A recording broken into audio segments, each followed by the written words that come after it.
は誰でも持っているみんなの心に持っている遥かな虫の過去から持っている一人誰でも隠れてるみんなの心に隠れてる無明の闇を越えて超越人力だ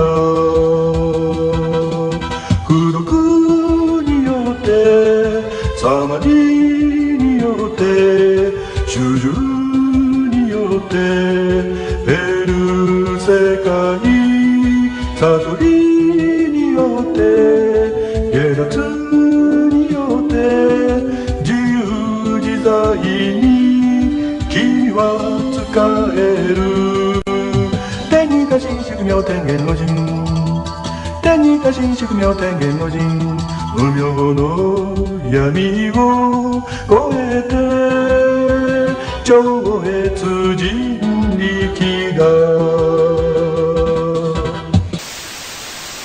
Hola a todos, estoy muy feliz de que hayas dado clic a este episodio. Mi nombre es Abel y les doy la bienvenida a Caballeros del Albedrío, el podcast que los introducirá a un mundo lleno de crimen real, fenómenos paranormales y ovni, conspiraciones, críptidos, sectas y sobre todo mucho misterio. Disculpe por todos los retrasos que ha estado habiendo en el podcast últimamente. Lo que pasa es que estoy saliendo de una enfermedad que me atacó bastante fuerte, por lo cual no podía hacer episodios, ni siquiera grabar, me dolía mucho la garganta. Entonces hasta apenas estamos renovando las grabaciones y espero que les gusten los temas que vamos a estar tratando el día de hoy y los posteriores capítulos. Porque específicamente esta noche vamos a hablar de una de las sectas más peligrosas del planeta, que dejó como saldo uno de los peores ataques terroristas en una de las naciones culturales más respetadas y más honorables del planeta, que es Japón. Ataque que fue ordenado por un líder de secta de nombre Shoko Asahara, que estaría al mando de la organización La Verdad Suprema, o como se dice en Japón, Aum Shinrikyo. Y si todavía no saben de lo que vamos a hablar esta noche, pues quédense hasta el final del episodio porque esto se va a poner bastante bueno.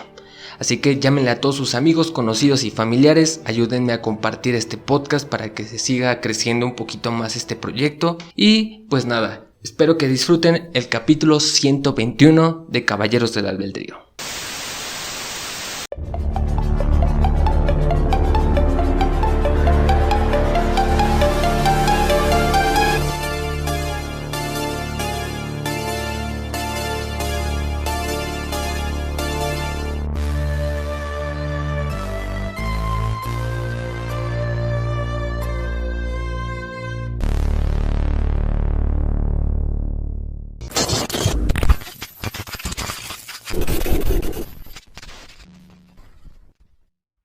Esta historia da comienzo con el nacimiento de Chizu Matsumoto el 2 de marzo de 1955 en Yatsuhiro, Japón. Era el hijo más pequeño de 4 de una familia de escasos recursos que se dedicaba a la fabricación de tapetes tatami, que son protectores de fibra que se utilizan para no estar expuestos al frío. Desde su nacimiento, las cosas no pintaban del todo bien, ya que desde el nacimiento tenía glaucoma, motivo por el que perdió la vista de su lado izquierdo y veía parcialmente el lado derecho, una condición que vino a repercutir mucho en su vida. Todos los niños de su vecindario le hacían bullying por su condición, hasta que tuvo que ser inscrito en una escuela para ciegos, donde se cambiaron los papeles radicalmente y él se transformó en el abusador. Se aprovechaba de sus compañeros, ya que él sí podía ver un poquito de un ojo. A pesar de su corta edad, era bastante hábil, ya que amablemente accedía a llevar a sus compañeros de compras o a dar una vuelta, pero después de un rato los extorsionaba pidiéndoles más dinero, si no, los dejaría abandonados a su suerte. Esto solo generó un tremendo odio por parte de sus compañeros, ya que no era nada ético que se aprovechara de esa manera de ellos. Esto se vio reflejado en una ocasión en la que Chizu se animó a postularse como el representante de estudiantes de la escuela. Es por esto que sus compañeros armaron un complot a manera de que no pudiera ganar. Aparentemente, Chizu era el único que no se daba cuenta de que era el enemigo número 1 de la escuela. Todos lo odiaban por ser un nefasto con ellos y quitarles lo poco que tenían. A tal punto llegaron sus estafas que cuando se graduó de la preparatoria tenía en su cuenta de banco un total de $30,000. Por tal motivo, en el año 1977, cuando tenía 22 años, ya había terminado sus estudios y estaba entusiasmado, porque se iba a ir a vivir a Tokio para iniciar unos cursos en acupuntura y medicina tradicional. Y fue en donde conoce a Takomo Matsumoto, una mujer bastante adinerada de la capital, con la que se terminaría casando y teniendo 12 hijos, el primero nacido en 1978. Sin embargo, para poder mantener a esa enorme familia, Chisu y Tomoko tomaron la decisión de abrir una farmacia de medicina tradicional, con la fortuna de Tomoko. Al inicio todo parecía marchar bien, creaba remedios que no tenían ningún fundamento científico, pero tenía la capacidad de convencimiento suficiente para que los clientes estuvieran dispuestos a pagarle miles de dólares solo por tratamientos experimentales que se basaban en algunas cáscaras de mandarina que sumergían en alcohol y supuestamente eso remediaba muchos males. Al mismo tiempo que prosperaba el negocio, las ambiciones en su cabeza fueron creciendo. Se le había metido a la idea de estudiar Derecho para poder convertirse en el primer ministro del país. Sin embargo, todos sus planes se vendrían abajo cuando no pasó el examen y cuando fue acusado en 1981 de abrir una farmacia sin licencia, además de vender drogas no reguladas, por lo cual se le impuso una multa de unos 260,000 yenes, algo así como unos $2,500, que en realidad no era mucho para las cantidades que se estaban metiendo con sus remedios experimentales.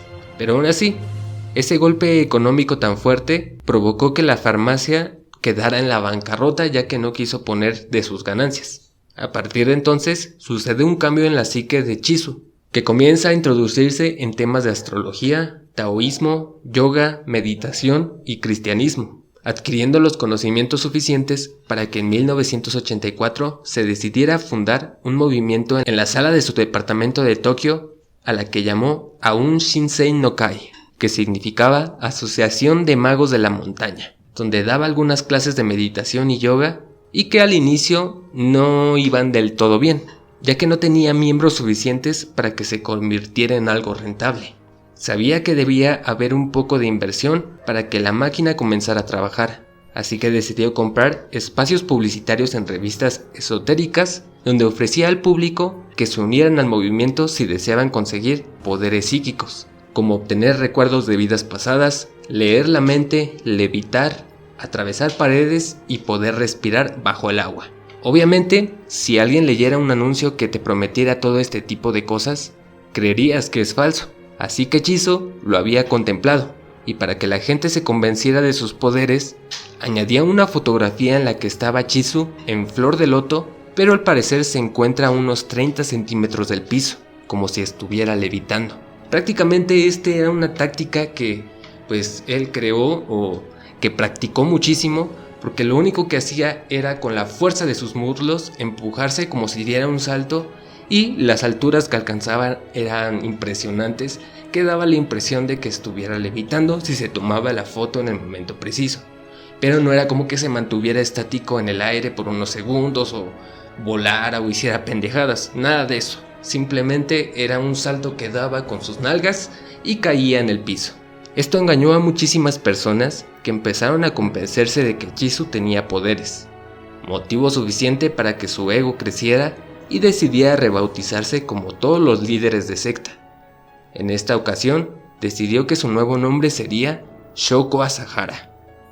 Para 1987, ya tenía algunos miembros en su grupo, así que decidió rebautizarlo como Aum Shinrikyo, o Verdad Suprema, que cambiaría su giro empresarial y dejaría de ser un lugar para practicar actividad física y se transformaría en una asociación religiosa. Realizaron todos los procesos adecuados frente al gobierno, pero su solicitud fue denegada. Chisu no sabía por qué no le conseguían los permisos si contaba con todos los requisitos.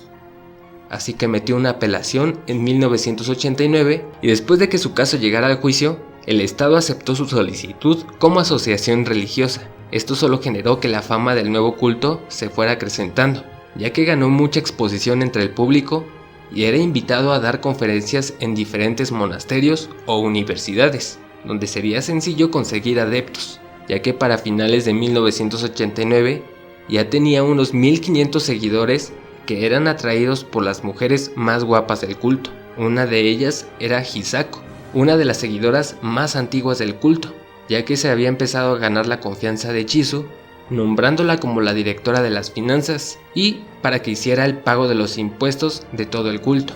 Sin embargo, hay que mencionar que esta es una de las sectas más ricas que ha existido, ya que su fortuna se llega a calcular en billones de dólares. Y esto solamente fue provocado a que la gran mayoría de sus miembros eran egresados de las universidades más prestigiosas o eran estudiantes, que amaban todo lo relacionado con la cultura otaku, razón por la que se le comenzó a nombrar al culto como la religión para la élite.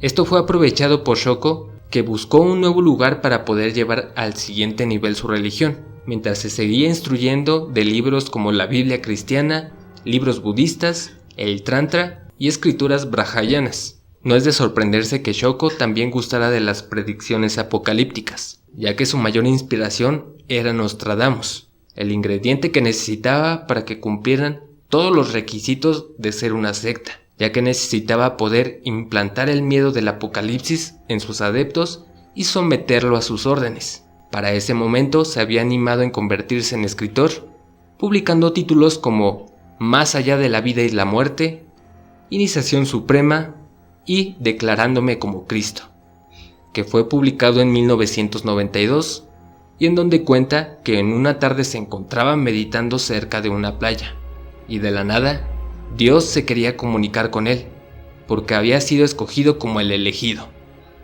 Y a partir de entonces se empezó a autodenominar como el nuevo Cristo o el Cordero de Dios, que tenía la capacidad de transferir poder espiritual a sus seguidores y de poder ver malvadas conspiraciones creadas por la familia real británica, los judíos, los holandeses, los masones y por supuesto los estadounidenses.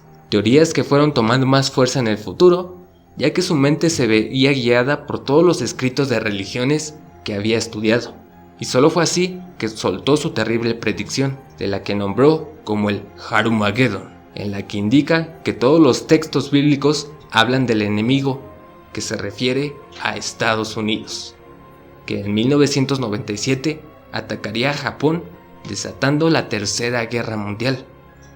Esto era lo único que le faltaba a Shoko para poder mantener el control en sus adeptos, ya que siendo el único capaz de poder salvarlos, debía seguir al pie de la letra todas sus órdenes, y lo primero fue obligarlos a cortar contacto con sus familiares y cercanos para que entregaran su vida entera a esta nueva religión. Y esto es un truco psicológico bastante común en todas las sectas.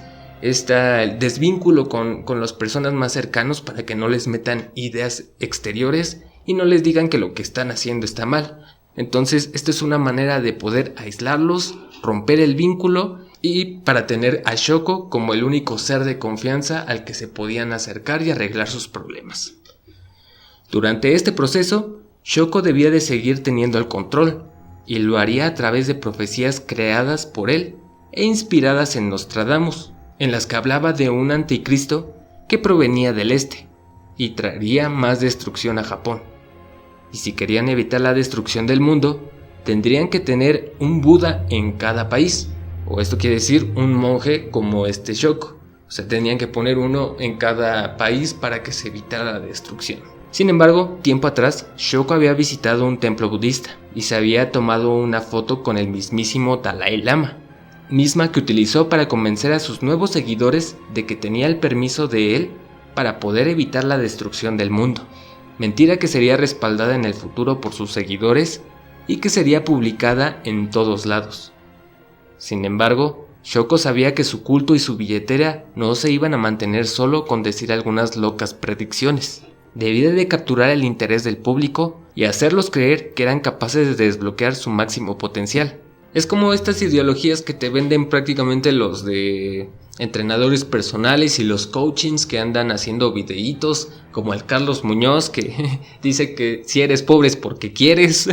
Entonces, más o menos esa es la ideología que traía este vato y que utilizaba para vendérselas a los demás. Así que publicó un nuevo libro titulado como Los secretos para desbloquear tus poderes sobrenaturales, en donde se enfoca en técnicas de yoga y meditación para alcanzar tu nivel máximo de espiritualidad y poder obtener poderes. Básicamente, lo que decía él en sus escritos tenía un poco de relación con lo que menciona Jacobo Gringer. Gringer. El gringo. El gringo. Jacobo Gringo, pues sí, se fue a los Estados Unidos. Se lo llevan los gringos. Jacobo Greenberg. Sí. No se ve gringo. Caray, se acaba de abrir la puerta, señores. Qué pinche susto. Se abrió lentito, güey. Qué susto. Una disculpa, ahora sí volvemos con lo de Jacobo Greenberg. Bueno, básicamente tenía una relación con lo que menciona Jacobo Greenberg, ya que decía que si hacías estas prácticas de meditación y de yoga podías elevar tu conciencia a niveles mucho más altos. Y básicamente es lo mismo que decía Greenberg, a través de estos procesos en los que entrabas en trance, llegas a este estado o la celosía, como él lo nombraba, que era una red en la que podías transformar la materia o hacer todo lo que quisieras con tu pensamiento o solamente con tener la idea en tu cabeza, básicamente. Y si lo vemos desde ese punto tendría un poco de razón, pero vamos a ver que le metía más de su cuchara.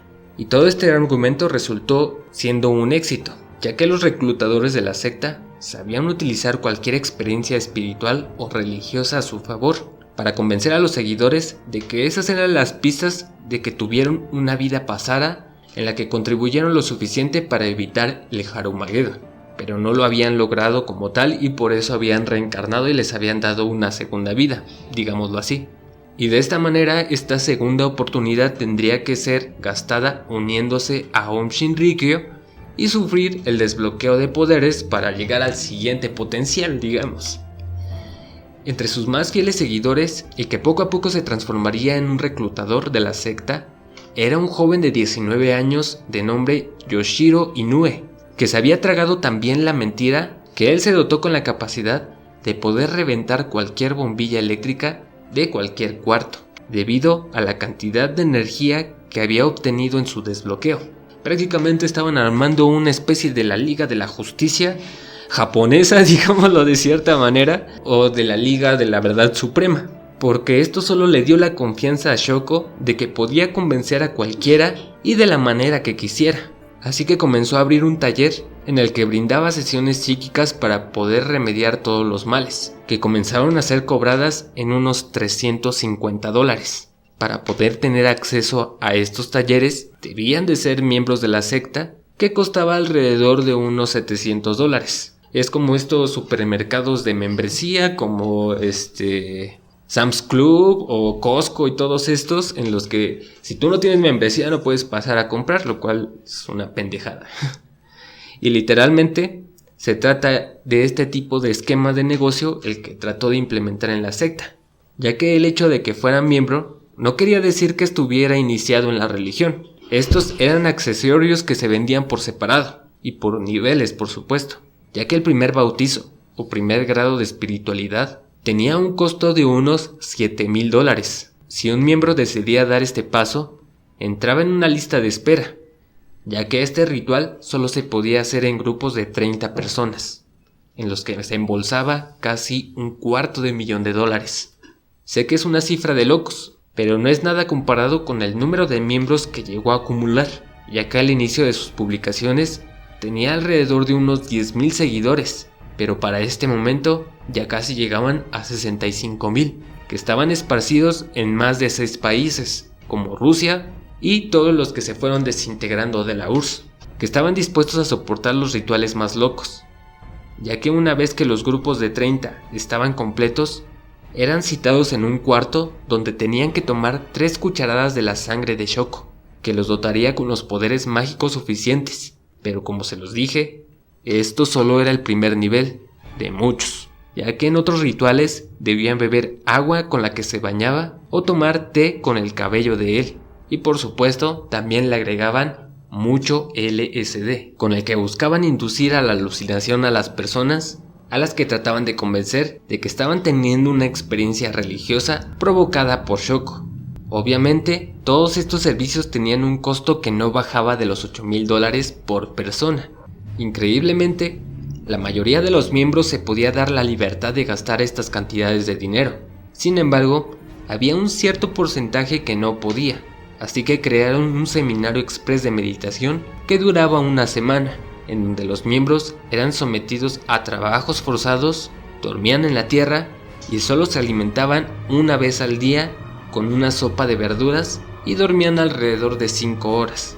Por otra parte, dentro de estos seminarios había personas con más nivel dentro de la secta, que eran nombrados como sacerdotes, y aunque se creyera que tendrían privilegios, en comparación con los recién ingresados, no era así, ya que eran tratados de la misma forma y peor, ya que solo podían dormir 3 horas y eran despojados de todas sus pertenencias, obligándolos a quedarse con la secta ya que lo habían perdido todo. Si por alguna razón alguno de los miembros se oponía a todas las reglas, los sacerdotes se encargaban de llevarlos a un cuarto en donde había una televisión que transmitía las enseñanzas de Shoko a todo volumen y las 24 horas del día. O también existía un castigo en el que golpeaban a los miembros con duros palos de madera con el fin de eliminar todos sus pecados. Para este momento, Shoko tenía todo lo que podía desear, todo le marchaba bastante bien, su secta ya era considerada como una religión y todo el dinero que ingresaba era completamente limpio, no debían pagar nada de impuestos. Shoko ya era considerado como el salvador del futuro Harumageddon y era capaz de influir en la mente de cualquier joven brillante que se le atravesara. Sin embargo, sus ansias de poder y de riqueza superaban los límites. Debía de encontrar un nuevo sector de mercado para expandir su producto. Dentro de su secta había bastantes jóvenes que eran fan de la cultura otaku. Era el sector perfecto para atrapar la mente de los jóvenes que estaban dispuestos a pagar lo que fuera para estar relacionados con sus proyectos favoritos. Así que con una suma bastante importante de dinero, crearon un anime que se tituló como Chuetsu Sekai o El Mundo Trascendental, que cuenta con 10 episodios y con un intro muy al estilo de Mazinger Z o Dragon Ball, en el que Shoko canta y hace un resumen de sus enseñanzas y da una invitación disfrazada para que todos los otakus se unieran a la verdad suprema y desbloquearan sus poderes sobrenaturales. Incluso, ese es el chiste del anime,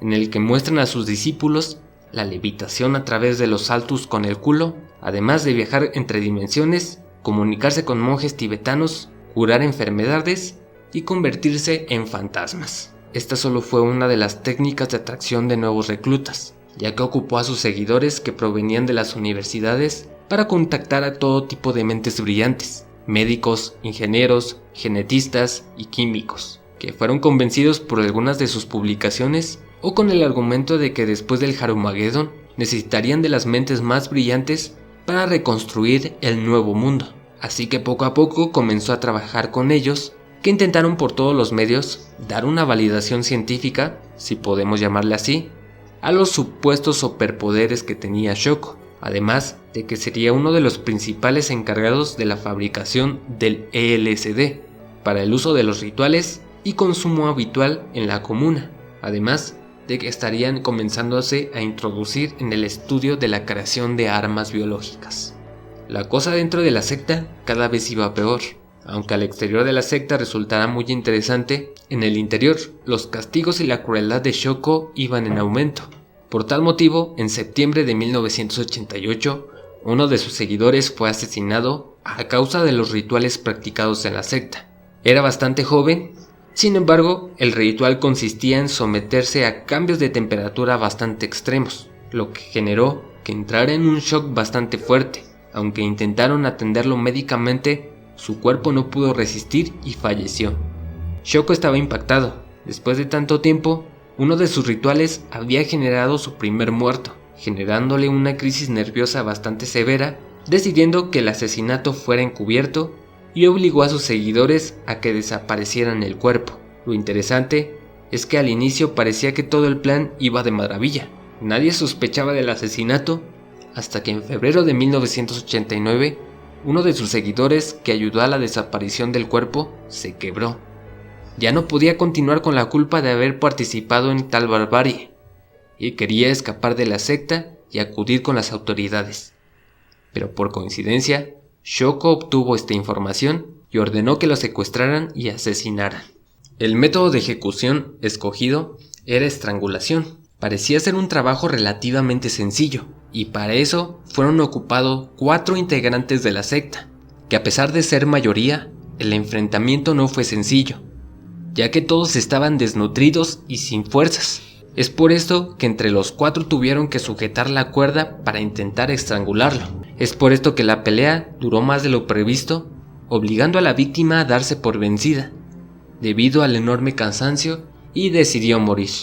Al inicio, Shoko parecía estar sumamente impactado por lo ocurrido, pero rápido se dio cuenta de que era una oportunidad que podría utilizar a su favor, invocando un ritual que se llamaba Powa, que se define como una práctica tántrica budista, en la que se busca transferir la conciencia justo antes de la muerte, como si fuera una especie de reencarnación, en donde tu mente pasará a un cuerpo mucho más joven para que pueda llegar a un estado de conciencia superior.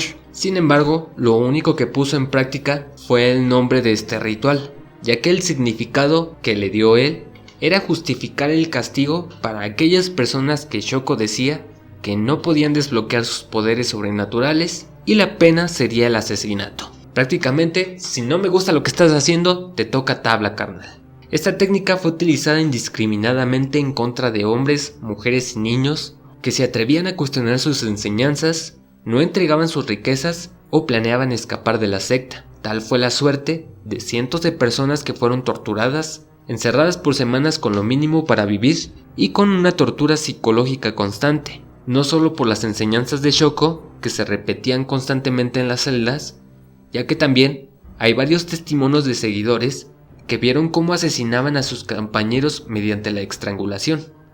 Pero tenían que ocupar a varios miembros para sujetar una cuerda y poder estrangularlo, ya que no tenían fuerzas. Y esto me parece muy similar a un capítulo de Los Simpsons en donde el señor Burns está tratando de asesinar a alguien y como es un hombre muy débil no puede estrangularlo y le pide a Smithers que lo haga por él. Entonces es prácticamente la misma escena. A tal punto llegó la masacre que tuvieron que idearse nuevas formas para deshacerse de los cuerpos sin dejar rastro. De inmediato propusieron crear un horno de incineración, propuesta que fue aceptada por Shoko. Invirtió todos los recursos para que comenzara a funcionar lo antes posible. La construcción fue relativamente rápida, y los cuerpos asados no pararon de circular, al igual que el aroma que comenzó a molestar a los vecinos de la localidad. De hecho, varios no estaban tan contentos por sus actividades ni su forma de pensar. Entre ellos se encontraba Tatsumi Sakamoto, un abogado activista que estaba en contra de las organizaciones religiosas o sectas. Sakamoto se había enterado de que había una secta en la que estaba al mando Shoko, ya que en junio de 1989 llegó a sus manos diversas denuncias por parte de padres que estaban en contra de que sus hijos se unieran a un Shinrikyo. Al inicio no tenía idea de con quién estaba a punto de meterse, hasta que poco a poco comenzó a recibir advertencias de amigos abogados que habían escuchado algunos rumores de lo que se hacía en las propiedades de Shoko.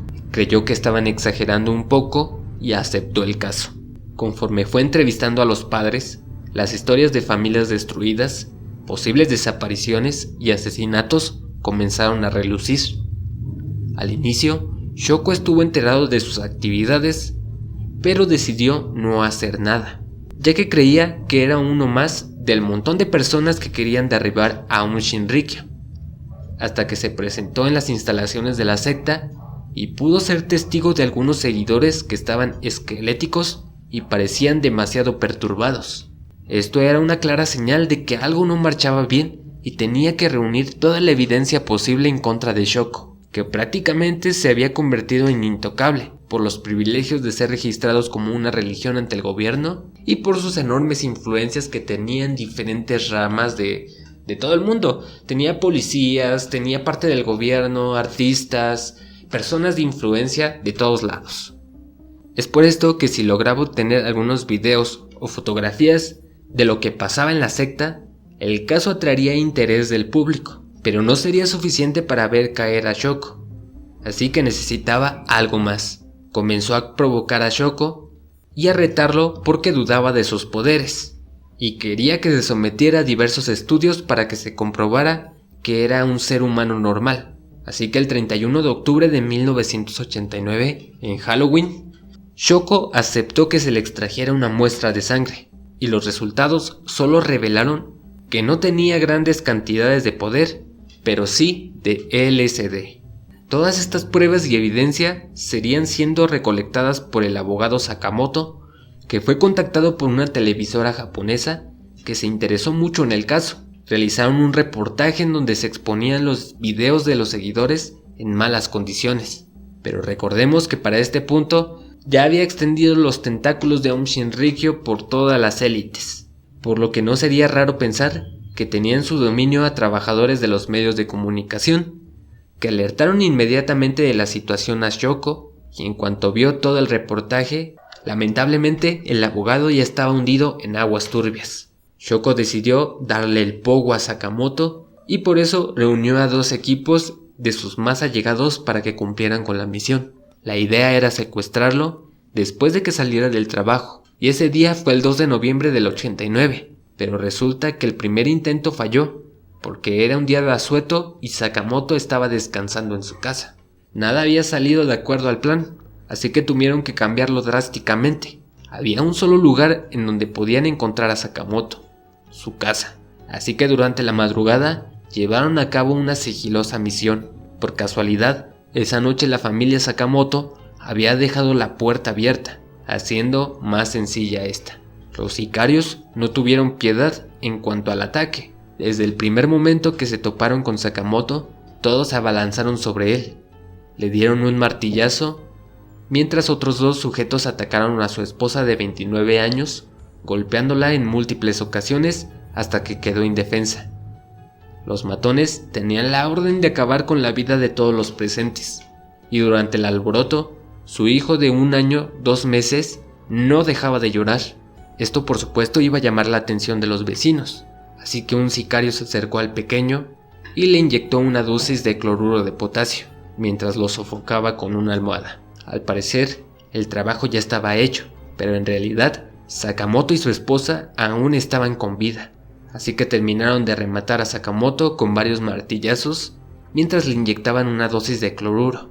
La última fue asesinada fue su esposa, que tuvo que ver cómo acababan con la vida de su familia. Después de haber hecho un desastre, los seguidores de Aum tenían que limpiar meticulosamente toda la escena para no dejar evidencias, y así no notaran que hubo una gran pelea en el departamento. Los cuerpos fueron envueltos y transportados al cuartel de Shoko para ser escondidos en barriles de metal que fueron abandonados por diferentes zonas de Japón. De hecho, solamente se pudo descubrir estos cuerpos gracias a que unos de los seguidores que fueron capturados en el futuro confesaron que ahí estaban, si no, jamás los hubieran encontrado. A partir de este crimen, las expectativas y la visión de Shoko se distorsionó aún más. Sabía perfectamente que era capaz de desaparecer a cualquiera que estuviera en su contra.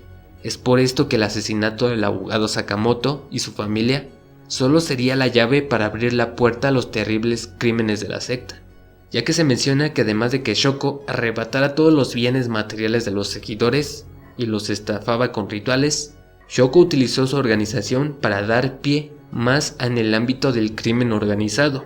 Por aquel tiempo sus fábricas de LSD estaban produciendo más de lo que necesitaban, así que comenzó a hacer tratos de distribución de droga con los famosos Yakuza, que ayudaron a mover estos cargamentos a diferentes países y en la región, además de que obligó a varios de sus seguidores más capacitados a postularse en las elecciones de las prefecturas de Japón. Aunque ya tenía un poderío económico inmenso, sus ansias de poder aún no estaban saciadas. Sabía que la única manera de tener un verdadero control es por medio de la política.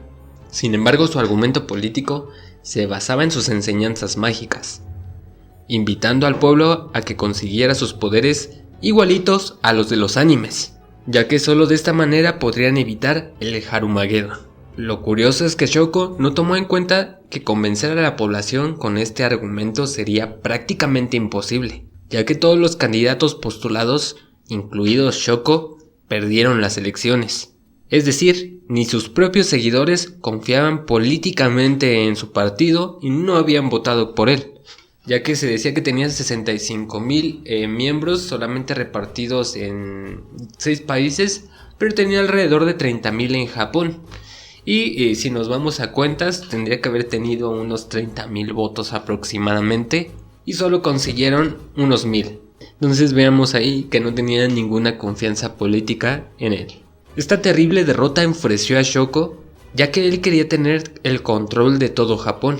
También recordemos que había querido estudiar Derecho para convertirse en el primer ministro de Japón, y desde ahí ya veíamos hacia dónde se dirigía. Y si la gente no le daba el control por la buena, él tenía que tomarlo por las malas. Desde entonces, sus ideas apocalípticas comenzaron a ser más constantes. Les decía a sus seguidores de Aum que las elecciones solo habían sido la prueba de que el gobierno estaba en su contra y que estaban buscando todos los medios para exterminarlos. Así que la fecha profetizada para el Harumagedón tendría que apurarse más. Si al inicio mencionaba que la guerra contra Estados Unidos se desataría en 1999, él tendría que adelantarlo para 1997. Situación que no era así, solamente era un invento, pero lo de las elecciones solamente provocó que el gobierno se diera cuenta de que existía esta secta religiosa. Para este momento, no estaban tan convencidos de todo lo que estaba diciendo Shoko. Debía de demostrar su poder si alguien se atrevía a desafiarlos. Así que los antiguos castigos fueron remasterizados y ahora decidía colgar a los seguidores con cadenas que venían del techo, hasta que prácticamente perdían la movilidad de sus miembros o quedaban seriamente dañados por los desmayos. También hacía uso de terapia de electroshock con el fin de obligar a los seguidores a hacer alguna cosa. Por lo general, este método de tortura solo era utilizado en las mujeres, que eran obligadas a mantener relaciones sexuales con Shoko. Mientras tanto, el líder se dedicó a presionar a los diversos laboratorios de armas de destrucción masiva y biológicas que había creado a través de este tiempo, en donde cocinaban su LSD y algunas otras drogas como metanfetamina. Para ese momento ya había hecho varios experimentos para poder controlar enfermedades a su favor. Entre ellas se encontraba el botulismo y el ébola, experimentos que fueron probados con algunos seguidores de bajo rango, con el fin de probar la eficacia. Y una de las sustancias que necesitaban más fue el gas sarín, que era probado sin el consentimiento de la víctima. Apenas estaban creando una receta para crear esta arma biológica, pero todavía no sabían si funcionaba al 100%, ya que este producto es un líquido inoloro y sin color, que sirve como arma química, ya que libera un agente neurotóxico que termina con la vida de una persona en instantes. Empiezan a tener dificultad para respirar, empiezan a vomitar sangre, empiezan a tener desmayos y en minutos puede perder la vida. Obviamente los efectos se veían reflejados rápidamente en las víctimas, que comenzaban a dejar de respirar. Debido a esta situación, la desaparición de seguidores al interior de la secta fue haciéndose cada vez más notable. Shoko tendría que dar respuestas de lo que estaba sucediendo, y como en otras ocasiones, este tipo de situación o derrotas eran ocupadas a su favor para soltar una nueva predicción apocalíptica. En esta ocasión, inculpó a los Estados Unidos por las desapariciones. Contó que el Harumagedón ya estaba próximo a comenzar y los Estados Unidos estaban comenzando a atacar a Japón de manera bastante sigilosa, rociando químicos y enfermedades por diferentes zonas, y en específico en los campamentos de Aum Shinrikyo. Esto solo provocó que los seguidores apoyaran la idea de prepararse ante un ataque inminente, y para eso adquirió una fábrica abandonada no muy lejos de su campamento, donde estaba dispuesto a producir AK-74.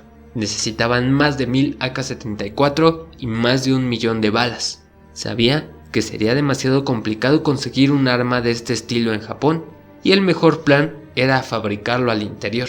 Pero su visión no se detenía ahí, quería aún más. Deseaba producir el Harumagedón y necesitaba armas nucleares. La oportunidad perfecta se dio gracias a la desintegración de la Unión Soviética, ya que los nuevos países tendrían un potencial nuclear bastante avanzado, con materiales y mentes que Shoko podría explotar.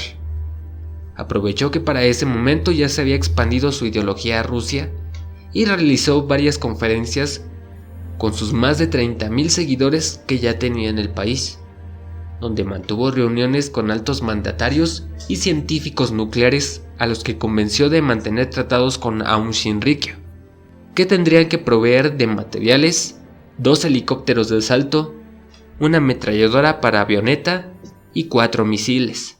Todo esto, por supuesto, por un buen precio.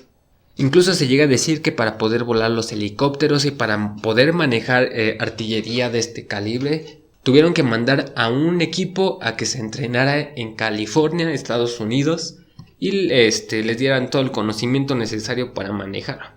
Pero lo que más tuvo utilidad para la secta fue la compra de la receta original del gas sarín, que fue utilizado por los nazis, que completaría su fórmula trabajada para hacerla completamente útil y mortal.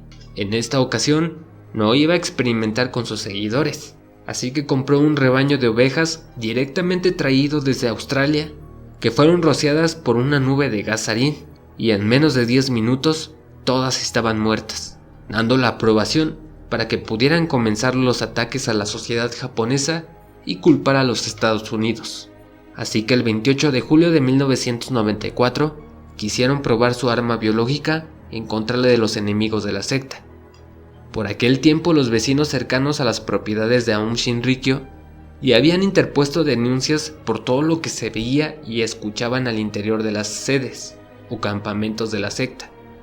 Por obvias razones, las denuncias habían sido procesadas y serían llevadas a juicio.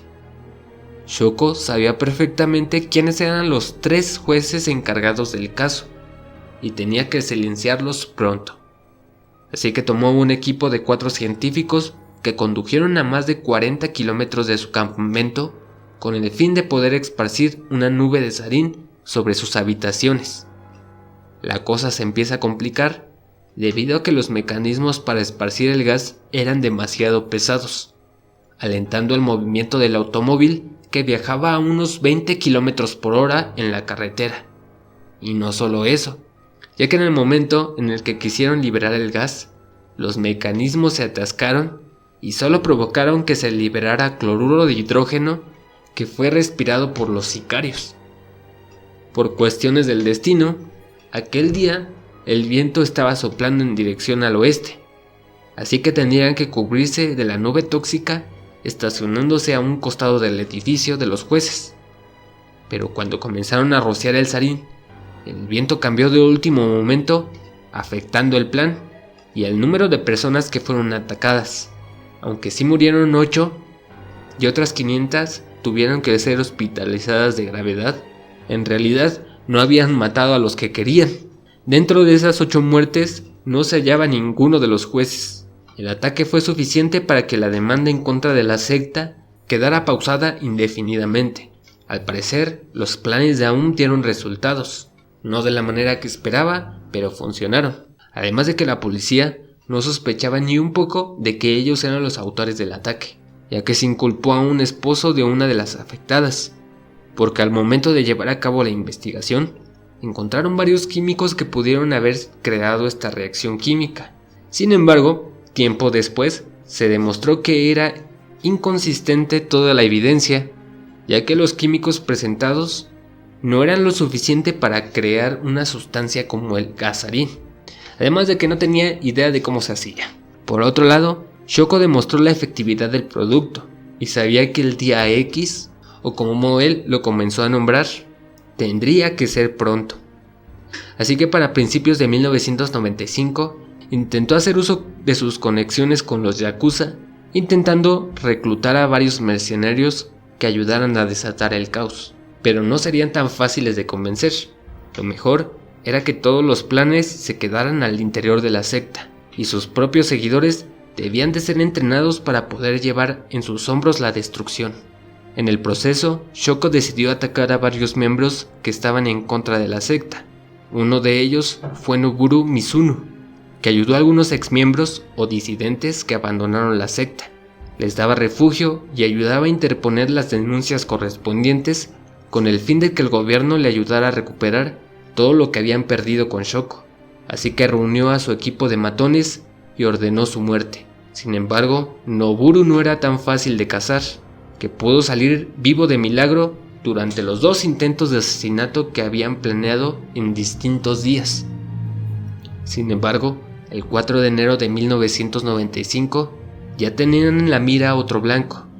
Se trataba de Hiroki Naoka, que era el líder del grupo de víctimas de la Verdad Suprema, al que mataron con éxito de la misma manera que a un líder religioso que estaba en contra de Shoko.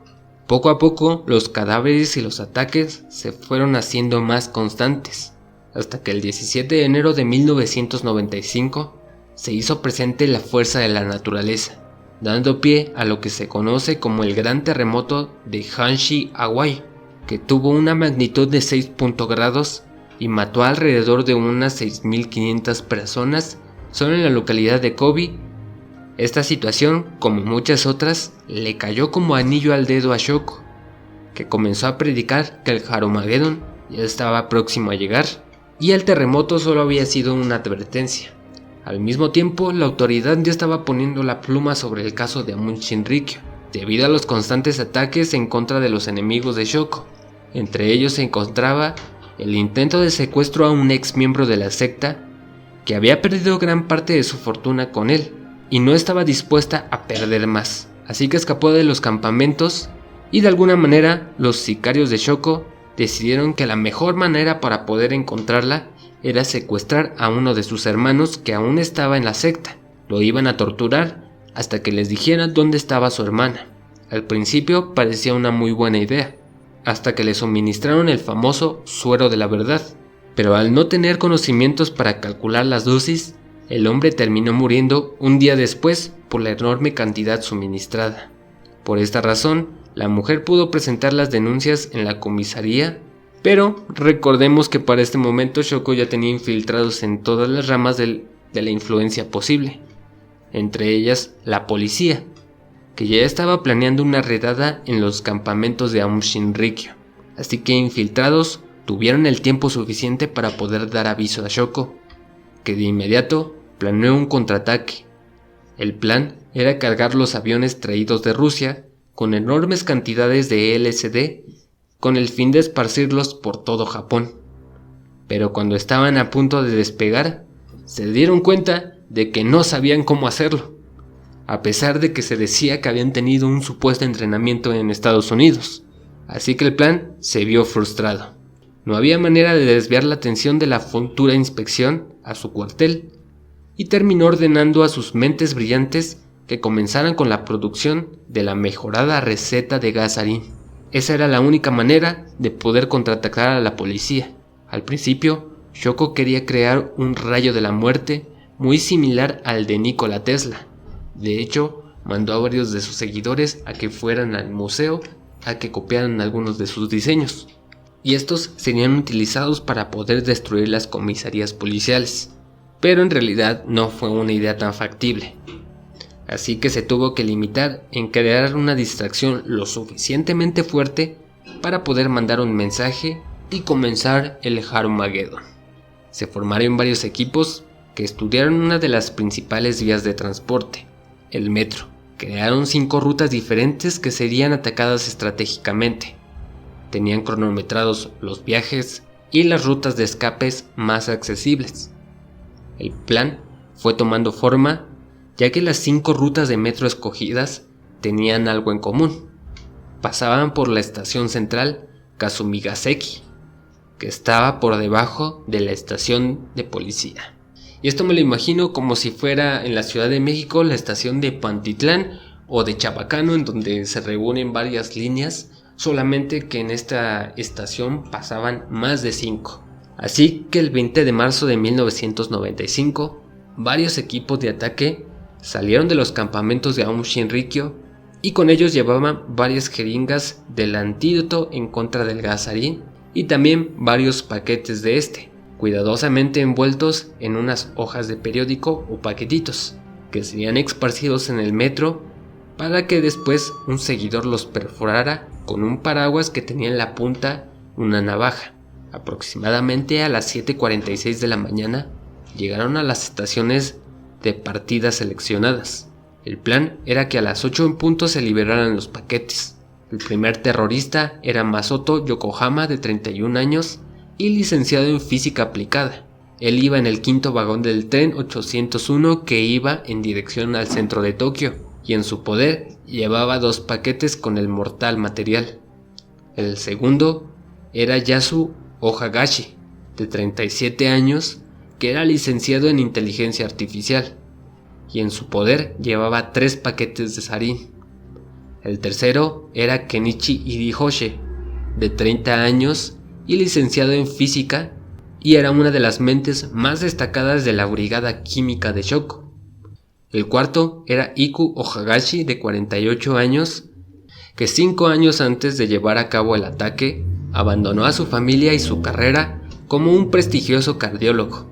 Y por último, estaba Toru Toyoda, de 27 años, que era un miembro destacado de la brigada química, y de hecho, él fue uno de los que más contribuyó en la elaboración de la receta del gas sarín, y que antes de ser reclutado por la secta, tenía una maestría en física aplicada. Cuando todos estaban al borde de sus trenes, tuvieron varios ataques de duda y culpa. Sabían que lo que estaban haciendo no estaba bien, ya que prácticamente toda la gente iba a morir. Incluso declararon que era bastante difícil ver a las personas que estaban a su alrededor, ya que sabían que en el momento en el que se liberara el gas, esas personas iban a morir sí o sí. Pero no había de otra. Estaban completamente convencidos de que si llevaban a cabo este plan, se ganarían la salvación eterna. Así que con todo y sus dudas, los 5 terroristas liberaron sus paquetes y los colocaron entre sus piernas de una manera muy discreta. A pesar de que algunos actuaban torpemente por los nervios, los paquetes estuvieron listos. Así que a las 8 en punto, se perforaron 8 de los 11 paquetes de sarín que llevaban, mientras los 5 hombres se alejaban rápidamente de las estaciones del metro, donde un automóvil ya los estaba esperando para que fueran transportados a un refugio donde se encontrarían más tarde con Shoko. Durante los primeros instantes, los centros de control de metro ni los pasajeros se dieron cuenta de lo que ocurría. El sarín es demasiado silencioso, pero los verdaderos efectos de este se verían reflejados hasta unos minutos después. Cuando llegaron a la siguiente estación, varios de los pasajeros comenzaron a toser en repetidas ocasiones al punto de caer inconscientes. Nadie sabía qué estaba pasando, pero todos se estaban sintiendo muy mal. Los trabajadores del metro no tenían idea de lo que estaba sucediendo, así que la marcha del tren no podía detenerse. Solo uno de los 5 vagones atacados pudo detener la marcha gracias a que los pasajeros notaron que algo pasaba y presionaron el botón de emergencia en la estación Muromochi y fueron evacuados rápidamente. Esto dio movilización a las autoridades, que comenzaron a tratar el caso como una posible explosión, hasta que notaron que los síntomas de las víctimas coincidían con un ataque bioquímico, que llevó a más de 5,000 pasajeros a ser atendidos de gravedad en diferentes hospitales de Japón, en donde fallecieron aproximadamente entre unas 15 a 20 personas, y hubo más de 1,000 afectados que terminaron con lesiones bastante graves y secuelas. Es por esta razón que no pudieron detener la redada programada en contra de Aum Shinrikyo, que fue en colaboración de la policía con el ejército de Japón, ya que no quería que no hubiera un incidente o estuvieran listos para contraatacar. Una vez que catearon el inmueble de Kamikuishiki, que estaba al borde del monte Fuji, descubrieron enormes cantidades de dinero, lingotes de oro, armas químicas, AK-74, helicópteros de asalto, misiles y por supuesto seguidores en condiciones deplorables. Mientras los sacerdotes de Aum con más nivel fueron arrestados por sospecha de secuestro. Aunque inspeccionaron cada rincón del lugar, no pudieron encontrar a Shoko, solo hasta el 16 de mayo de 1995, cuando estaba escondido en uno de los refugios de la secta. A partir de entonces, los juicios en contra de Shoko y 4 más de los sacerdotes arrestados siguieron adelante, y fueron condenados a cadena perpetua por haber sido responsables de 13 cargos delictivos. Después de varias apelaciones en el caso, la sentencia se cambió y fueron condenados a la ejecución por asfixia el 27 de febrero del 2004. Sin embargo, la lucha todavía no estaba concluida. Varios de los seguidores o abogados de la secta metieron apelaciones en favor a Shoko para que se aplazara la fecha de la ejecución o quizás se le redujera la sentencia. Y tras varias prórrogas, solo se pudo evitar la muerte de Shoko por más de 14 años, ya que el 6 de julio del 2018 fue ejecutado finalmente, o sea, hace menos de 5 años. El final de la secta no termina ahí. Se siguen buscando a diferentes miembros que colaboraron con los ataques al metro o con algunas de las prácticas delictivas que se llevaban en la secta. De hecho, cabe decir que hay bastantes datos curiosos alrededor de estos casos, porque en el año de 1998, ya que Shoko había sido arrestado y se le había decomisado todas sus pertenencias y territorios y todo lo que tenía, en el año 1998 se dio la apertura de un parque de atracciones nombrado como el Reino de Gulliver, en honor al universo de la novela de Jonathan Swift, y que fue por supuesto financiado con dinero estatal, el cual estaba construido a las orillas del monte Fuji, en donde era por supuesto la sede del Kamikamikushi. Sin embargo, este parque de atracciones cerró en el año 2001 por falta del interés público. También hay que decir que las sectas no se terminan simplemente arrestando a su líder. Siempre que se corta una cabeza, 2 más crecen, o 3 o 4. Y cabe decir que el control de la secta de Aum Shinrikyo cayó en manos de sus hijos, que recordemos que tenía más de 12 hijos que cambiaron el nombre de la secta. Y uno de los más recientes casos que salió a la luz fue en el año del 2007, ya que un hombre llamado Fumiru Hoyu, que era el ex portavoz y representante de la secta, pretendía relanzarla, solamente que cambiándole el nombre, haciéndola pasar como Hikari no wa, que significaba el círculo de la luz del arco iris.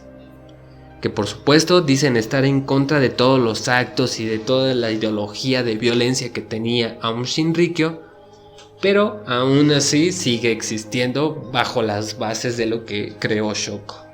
De hecho, los últimos informes que se tienen sobre esta nueva secta fueron en el año del 2016, en donde varios miembros de la ex Unión Soviética, o ahora Rusia, tienen varias carpetas de investigación en donde se siguen a más de 30,000 seguidores que están bajo esta nueva secta.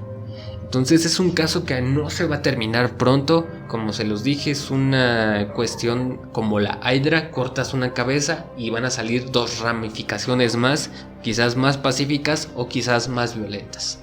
Lo que llega a preocupar es el grado de destrucción que pudieron provocar, solamente que eran personas que no tenían el conocimiento adecuado, y si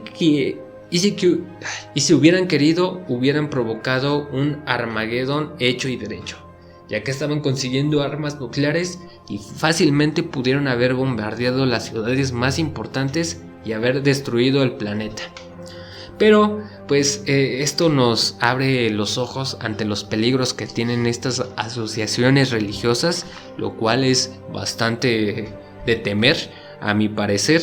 Este gran control que se les entrega y por supuesto la manera en que pueden moldear la mente de las personas tan fácil. Hasta las mentes más brillantes pueden ser manipuladas.